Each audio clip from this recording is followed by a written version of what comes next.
Hello everyone, Maestro here. I am the football enthusiast. I hope you're all doing well. So, Manchester United have had quite a busy week. We already spoke about one of the stories that have been coming out, which is about Andre Onana officially confirming his transfer to Manchester United. If you guys want to see that video, you can check the channel down below.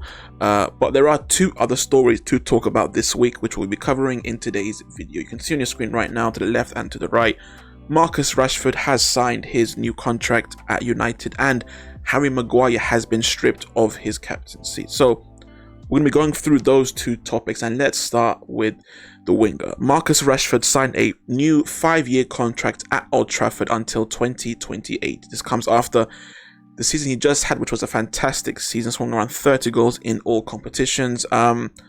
In terms of the salary, I believe it's rumored to be worth 325k a week. So, look, my quick thoughts. It's the right decision, of course it is. Maybe the money, people have been saying it's a bit too much. Maybe at one point, yes.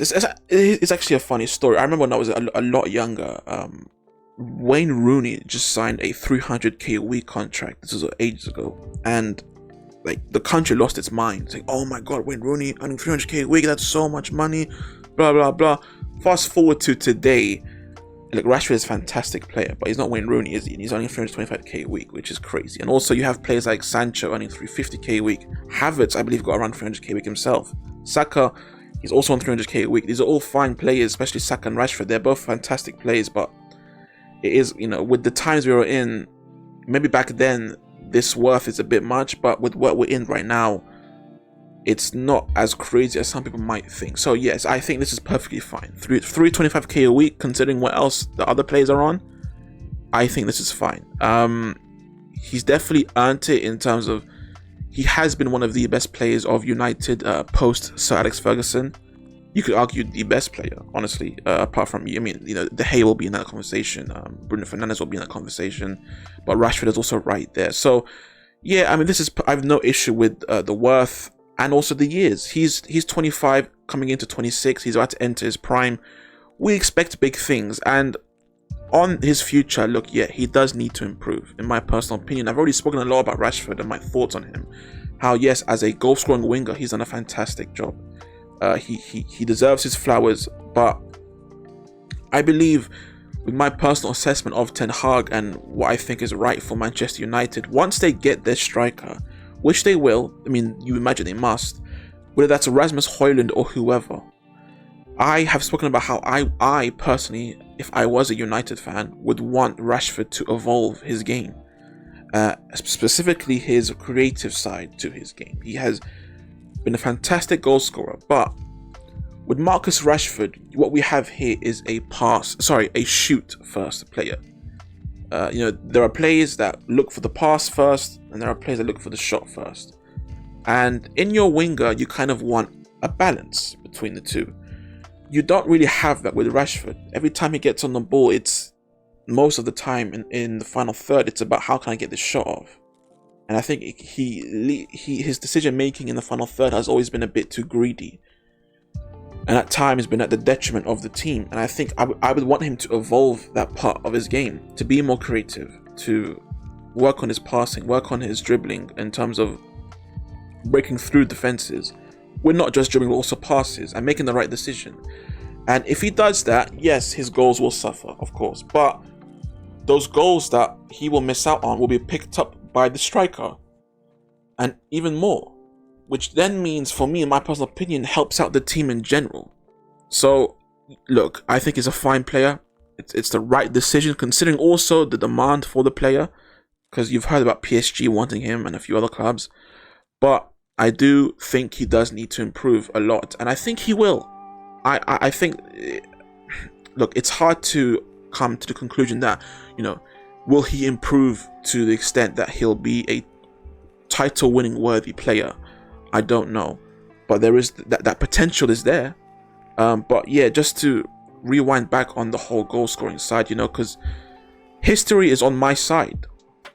When I say I want my wingers to be a bit more balanced on the goal-scoring and creative side of things, history is on my side. Because if you look at history, How many title-winning teams in the Premiership have had their wingers being their main goal scorers? The most recent example is Salah and Mane. But we go past that. Who? Ronaldo? That's quite a while ago. And also that's Ronaldo. And that's also Salah and Mane. Can Rashford reach those levels? And is Ten Hag's play viable for that? I question that. So, whilst I do think it's definitely the right decision to give him that contract, and United fans should be excited, there are certain concerns that I would like him to work on if I was a United fan. He's already proved himself as a fantastic goal-scoring winger, but once that striker does come in, I do want him to explore his creative side a lot more, and to be a much better team player for the team. Now, look, moving on to Harry Maguire. So, Harry Maguire, if you don't know, has been stripped of his captaincy leading up to the new season. And my thoughts on that real quick, it's the right decision. It's 100% the right decision. My thoughts on Harry Maguire as a player, real quick. I think he's a good player. I do think, and I think there are moments where he looks fantastic. But do I think he's good enough for Manchester United's ambition? No. Their ambition being they want to win the league, they want to win the Champions League. Is he good enough to reach that level? No. It's just a flat, straight out no. He is not that good. I also question if he's good enough to be a team aspiring to get into the top 4. I don't think he's that good either. So, on that alone, stripping him of his captaincy, not playing him a lot, this is the right decision. And also, in general, his leadership qualities. Is he a leader? I would once again say no. Now, of course, these players are in the dressing room, but from the outside looking in, he has none of the qualities of a leader. Just none of it. If we scroll down here, there is a quote. Okay, so where is it? Okay, it's not here. Look, there is a reporter called Kavasokho. That I might have butchered his name, and I apologize for that. But yeah, essentially his report was that Maguire has interest from other clubs like West Ham and a few others, and they are interested in him, saying that he has quality. They believe that he has quality, that there is something in Maguire that can help their teams. Now, I've already spoken about how I agree with that, yes. But then Kava went on to explain how these teams also see his leadership qualities. And that's where I'm scratching my head right now. What leadership qualities? Because in my personal opinion, he has none.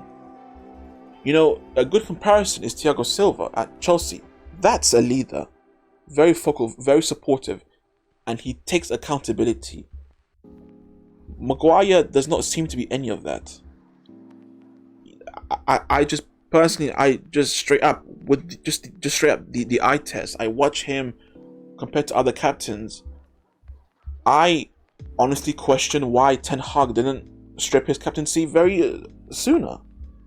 So look, yes, there's a player there that a team like West Ham could utilize very well, or other mid-table clubs too. But as a leader, no, I don't think there's anything there. I really, really don't. And yes, let's go back to the main topic at hand. Ten Hag was right to strip him of the captaincy.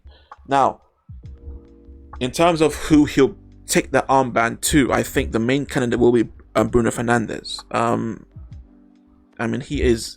No one cares as much as a win as Bruno Fernandes. There are times where he cares a bit too much and can be a bit way too annoying, but he does have the qualities of a leader. I think he takes accountability of his actions. He understands what is needed for the club. He demands 100% out of everyone and himself. I think he is a leader, and I think he would be. He seems like the front runner, and a vice captain. I think a good choice would be Lisandro Martinez. I think in those two you have a great captain and a great vice captain. Bruno Fernandes can get under your nerve. Yes, he is. He complains far too much, but that's okay. I don't mind my captain being like that. I don't mind as long as they demand that accountability from everyone else. From himself. And he does. So, yes, I agree with Maguire being stripped of his captaincy. I don't know why he was the captain to begin with. But yeah, just to sum up for this video, let's just end it right here. Rashford, new contract, deserving. He's entering his prime. It's a big time for him, and I'm excited to see what he'll turn out to be. And Maguire, he should have been stripped a long time ago. He is now. It's a big step for United, in my personal opinion. For me, Fernandes should be the next captain. And on Maguire and his future, if I'm a United fan, I want Maguire to leave as soon as possible. I don't want, with all the respect, I don't want a player of his mentality at the club. And I think he speaks a lot to the public, to the media, undermining the club at times. I don't want someone like that in the dressing room. So it seems like Maguire will be done at United, and if I'm a United fan, I'm celebrating that. So yeah, we'll end it right there, guys. Hope you guys enjoyed. If you did enjoy, please leave a like. If you agreed or disagreed, comment down below and let me know. If you want to see more, subscribe for more. Have a great day, and as always, take care of yourselves.